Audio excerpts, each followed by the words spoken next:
बच्चों, online class में आपका स्वागत है। पिछले टर्न पे हम लोग इंडोक्राइन ग्लैंड के बारे में पढ़ रहे थे।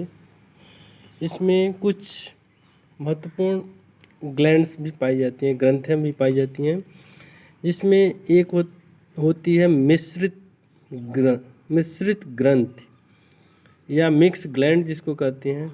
इसमें आता है पैंक्रियाज। क्या आता है? पैंक्रियाज।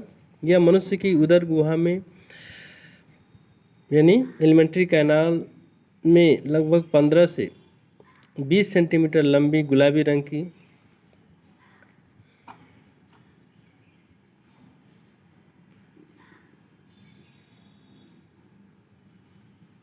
पाई जाती है। इस ग्रंथि का लगभग 98% भाग पाचक रसों का क्या करता है? श्रावण करने वाली कोशिकाओं द्वारा बने खोखले पिंडों का बना होता है। इन खोखले पिंडों के बीच में अनेक सूक्ष्म अंतःस्रावी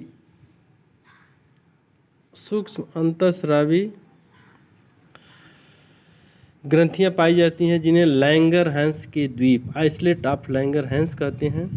और इसकी खोज 1869 में पाल लैंगरहैंस नामक वैज्ञानिक ने किया था, और उसी के नाम पे इसका नाम लैंगरहैंस की द्वीपिकाओं के नाम से जाना जाता है। इसमें 3 प्रकार की अंतःस्रावी कोशिकाएं पाई जाती हैं। पहला होता है अल्फा कोशिकाएं, दूसरा होता है बीटा कोशिकाएं, और तीसरा होता है डेल्टा या गामा कोशिकाएं। अल्फा कोशिकाएं एक ग्लूकेगान नामक हार्मोन का स्रावण करती हैं। अल्फा कोशिकाएं क्या करती हैं? ग्लूकेगान नामक हार्मोन्स का स्रावण करती हैं। ये कोशिकाएं रुधिर में ग्लूकोज की मात्रा कम होने पर इस हार्मोन का स्रावण होता है। यह हार्मोन यकृत में संचित ग्लाइकोजन को ग्लूकोज में परिवर्तित कर देता है, जो रुधिर में पहुंचकर ग्लूकोज की मात्रा को सामान्य बनाता है। दूसरा होता है बीटा कोशिकाएं। ये कोशिकाएं इंसुलिन नामक हार्मोन्स का स्रावण करती हैं। इंसुलिन रुधिर में आवश्यकता से अधिक ग्लूकोज का ग्लाइकोजन के रूप में उपापचय करके रुधिर में ग्लूकोज की मात्रा को क्या करता है? नियंत्रित करता है। ग्लूकोज को ग्लाइकोजन में बदलने की क्रिया ग्लाइकोजेनेसिस कहलाती है। इंसुलिन के अल्प स्राव से रुधिर में ग्लूकोज की मात्रा बढ़ जाती है। इसे हाइपरग्लाइसीमिया कहते हैं। जब रुधिर में ग्लूकोज की मात्रा बहुत अधिक हो जाती है, 300 से 500 mg/ml, तो ग्लूकोज मूत्र के साथ बाहर आने लगता है। इस विकार को क्या कहते हैं? डायबिटीज या मधुमेह कहते हैं। तीसरी होती है डेल्टा या गामा कोशिकाएं। ये कोशिकाएं सोमैटोस्टेटिन हार्मोन्स का स्रावण करती हैं, जो ग्लूकेगान एवं इंसुलिन के स्रावण को क्या करता है? रोकता है। इसके अतिरिक्त यह पाचन, अवशोषण तथा स्वांगीकरण एसिमिलेशन की गति को कम कर शरीर में एक बार के भोजन की उपयोगिता को बढ़ाता है। अब मानव में कुछ अन्य अंतःस्रावी संरचनाएं पाई जाती हैं। इसमें आता है आपका टेस्टिज वृषण और ओवरीज अंडाशय, और तीसरी होती है आमाशय आंतरिश्लेष्मिक कला गैस्ट्रोइंटेस्टाइनल म्यूकस मेम्ब्रेन। तो वृषण के बारे में हम लोग देखेंगे।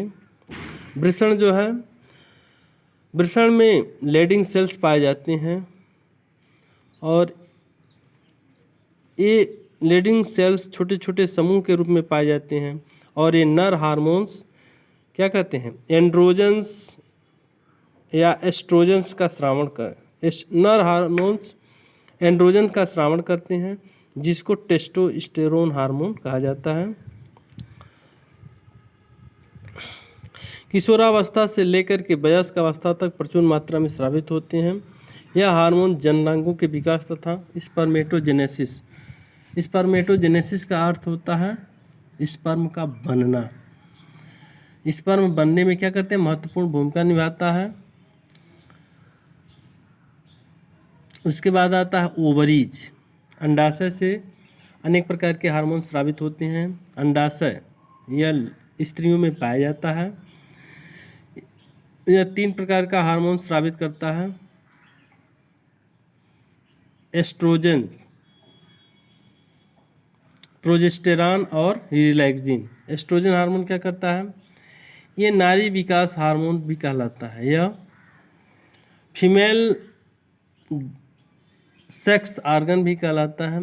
ये हार्मोन्स ग्रैफियन टूटिकाओं, फैलोपियन ट्यूब के ग्रैफियन फॉलिकल्स की कोशिकाओं से स्रावित होते हैं और स्त्रियों के प्राथमिक एवं द्वितीयक प्राइमरी और सेकेंडरी सेक्स कैरेक्टर को क्या करते हैं? प्रदर्शित करते हैं, जैसे स्तनों के विकास को नियंत्रित करते हैं।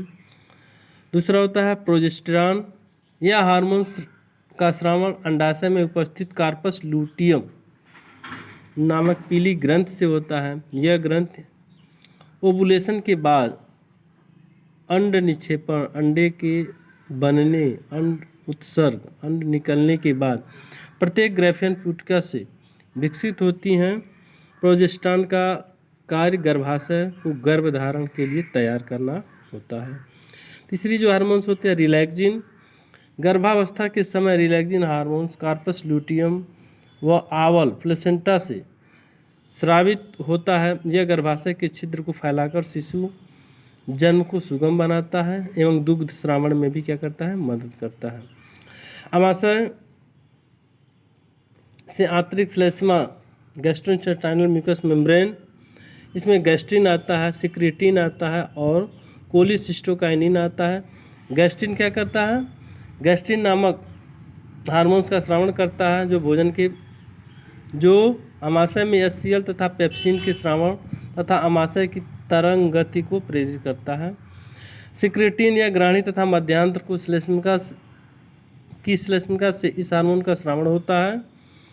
यह हार्मोन्स जठर ग्रंथियों को पेप्सिन के स्रावण के लिए प्रेरित करता है, परंतु HCl के स्रावण को रोकता है। यह अग्नाशय की वृद्धि एवं इसके सुचारू रूप से कार्य करने के लिए प्रेरित करता है। कोलिसिस्टोकाइनिन, इसका स्रावण ग्राणी की मध्यांतर की श्लेष्मा द्वारा होता है। यह हार्मोन्स अग्नाशय को पाचक रसों व एंजाइमों के स्रावण तथा पित्ताशय को संकुचन के लिए प्रेरित करता है। धन्यवाद।